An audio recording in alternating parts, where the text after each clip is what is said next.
What's good, Wwe 2K fans? Welcome back to the channel. God bless. As I'm sure you guys are already aware of, we got some new DLC that just dropped recently, the Race to NXT pack. In that pack, we got the likes of Harley Race, Trick Williams, Wendy Chu, Tony D'Angelo, and Ivy Now, along with about 50 or so new moves, one of which is the first of its kind, and if handled correctly, has the potential to be an absolute game changer. And for me personally, I'm even more excited about this move because it fits perfectly with this concept feature that I've been working on called spot calling. Some of you may remember those videos, but for those who have not had a chance to check those out yet, I will link them at the end of this video. If you are a fan of new gameplay concepts, please check them out at your earliest convenience and leave a comment and let me know what you think about them. I think they'll explain why I'm so excited at the possibilities that this new feature could bring. Speaking of which, I feel like this is the perfect time to delve into the final gameplay phase of the spot calling feature. So with that being said, 2K fans, let's work. The move in question is the Northern Lights and Fisherman Neckbreaker combo. Now on the surface level, you're probably thinking that this is really not a big deal, seeing as how we've kind of seen moves like this in the past. I think it was with Jason Jordan's double Northern Light. But the key difference being the second part of Jason Jordan's Northern Lights was part of a pin combo. With D'Angelo's Northern Lights and Fisherman Neckbreaker combo, it legit feels like you're chaining two moves together because there's no need for a pin combo. With just a little bit of creativity, this new feature could have so much potential. Like, imagine this feature being extended to something like Okada's Rainmaker, where in some cases he'll actually use a German suplex to set up the Rainmaker lariat. So during the German suplex animation, you actually can decide if you want to go directly into the Rainmaker. This would be crazy because essentially what it would do is allow players to have more unique ways to pull off their signatures and finishers. Some other move combos I think would be absolutely amazing is one, Sami Zayn's corner exploder into his haluva kick. Because let's face it, man, it's kind of weird that after you hit his corner exploder, you have to pick the guy back up, whip them into the corner, and then go set up for the haluva kick. That's way too much, man. That's way too much leg work. If they allowed us to just combo these two together so things would play out in a lot more realistic way and everything would look aesthetically pleasing, it would be a nice little W for the fans. Same could be said for the second combo of moves that I feel like could really benefit from a feature like this, that being Finn Balor's Sling Blade and Shotgun Dropkick combo. This suffers from the same exact problems the first combo I mentioned does, which is lack of a proper setup and inaccurate selling. If we successfully hit the prompt during the Sling Blade, Finn should immediately retreat to the opposite corner and setting up for the shotgun dropkick. Meanwhile, his opponent stands up right in perfect position for him to hit the move. Another advantage to this new move type is simply giving players more control. Maybe even ultimate control. For those of you who didn't get that reference, back in the THQ SmackDown vs. Raw days, we had a little thing called Ultimate Control. It was basically a cooler, more expensive version of what we have today known as Dragon Carry. The reason for this reference is within that system it gave us the ability to repeat certain moves, with the most notable in this situation being the triple powerbomb. Now while this new feature and Ultimate Control don't exactly correlate, the main take from this is the control aspect. So staying within the parameters of this new move feature, imagine being able to turn something like a simple suplex into the Three Amigos, or like a regular powerbomb into a triple powerbomb. I just feel like this is a dope way to give players more options and expand their move sets as well.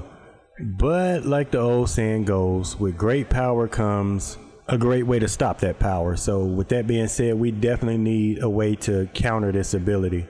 Maybe something along the lines of adding reversal points between each move. This way so we can give the player on defense a chance to escape. I thought about maybe a scenario to where whoever hits the button first, but then again that wouldn't necessarily be fair to the offensive player, because what if they don't want to actually continue to move but yet they're going to be penalized for not hitting the button anyway, if that makes sense. So in this case I feel like the standard reversal method would be the better option. Now let's jump over to the spot calling concepts. To give a brief overview, spot calling was basically a way to give players more control over how certain moves played out, and more importantly, how your opponent reacted to those moves. In the previous two videos I mentioned before, we covered the striking aspect of it as well as the taunt aspect of it. And now that we got this new move concept, this is the perfect time to explain the grappling aspect of the spot calling feature. And the reason I'm so excited for this new move is that it is basically the foundation of what I was already thinking anyway. The Kevin Owens and Finn Balor examples I gave earlier gives you a general overview of how it works. The only difference being the spot calling offers players a few more options. So for this example, we're going to be using a standard arm drag. During the animation, instead of getting one prompt, you would get several prompts, each of which lead into different outcomes. So for example, if you press circle during the initial arm drag, it would allow you to follow up with an additional arm drag. Going this route would allow you to chain up to 3 arm drags together before ending the sequence. But let's say you press X during the initial arm drag animation. The arm drag would play out, but instead of letting go of the arm drag, it would be chained immediately into something like the arm trap elbow. Running the scenario back one more time, let's say you press square this time. From here, you would see your wrestler chain the arm drag directly into an arm bar, where it would then be followed up by the submission minigame. So this is an example of how one move can turn into 3 different forms of offense, because you have your grapple, you have the strike, and then you have a submission as well. I think it's just a cool thing to be able to take a basic wrestling maneuver and turn it into a gateway for expanding your offense. And on top of that, because it is diversified, you could actually implement the breaker system into this as well.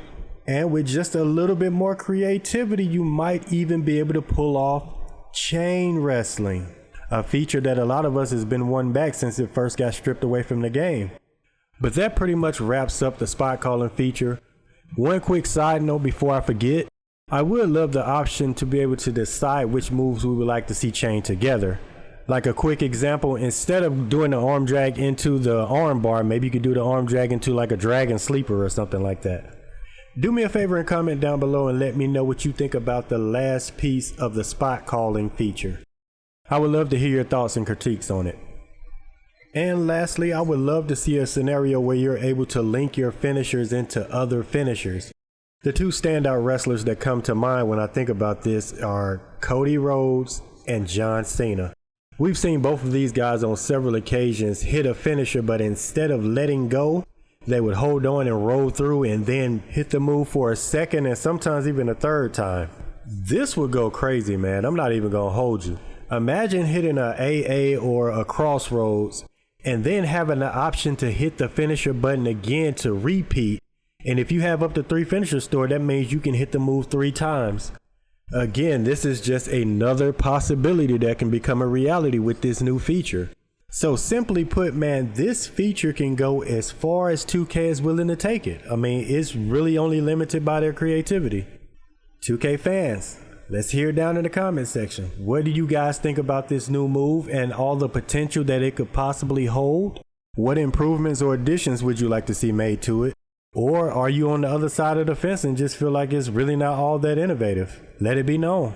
Do me a favor, if you rock with the content, man, please hit the thumbs up. It really helps out the channel. Also, if you have not checked out the first 2 spot calling feature videos, please go ahead and check these out, man. I would love to hear your feedback. Thank you for giving me a piece of your time. God bless.